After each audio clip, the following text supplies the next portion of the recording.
歡迎大家又回來我的頻道。今天想和大家分享一款可以快速消耗熟香蕉，而且還非常好吃的全麥香蕉黑巧麥芬。香蕉一定要選擇完全熟了的，香氣和甜度都會更好。稱取180克果肉，用叉子壓成泥，不用壓得特別細膩，稍微保留一點細小的香蕉顆粒也沒有關係。加入50克煉乳和3毫升的香草精，繼續攪拌均勻，放在一邊備用。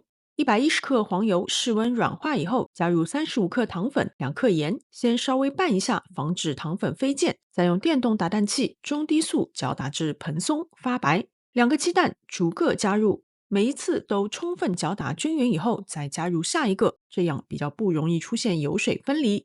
此時加入剛剛準備好的香蕉泥，繼續用電動打蛋器攪打均勻，篩入低筋麵粉、泡打粉、小蘇打粉，再加入100克黑全麥粉。因為裡面還有麥麩，所以我這裡就不過篩了，用橡皮刮刀切拌至基本看不到乾粉的狀態就停，不要長時間的畫圈攪拌，以免麵粉起筋，影響麥芬鬆軟的口感。最後加入70克85%黑巧克力豆，簡單翻拌均勻以後，裝入裱花袋，擠入麥芬模具中，大約9至10分滿。表面可以放一些分量外的黑巧克力豆，烤出來會更好看。建議讓麵糊在模具中靜置10分鐘，好讓全麥粉有一點時間吸收水分。現在把麵糊送入預熱好的烤箱，180攝氏度烤23分鐘。剛出爐的時候，滿屋都是香蕉的香氣。在中心處插入竹籤，拔出來沒有濕麵糊粘連，就證明烤熟了。等到不燙熟以後，就可以脫模。我真的是很喜歡香蕉和黑巧的組合，掰開一個給大家看看，裡面非常的鬆軟。這個是麵糊表面額外撒了黑巧克力豆的，烤出來明顯更好看，所以這一步不建議大家省略。雖然用了50%的黑全麥粉，但是吃起來一點都不會覺得粗糙。你永遠可以相信我的蛋糕食譜。好了，今天的視頻就到這邊，非常感謝大家的觀看，我們下次再見。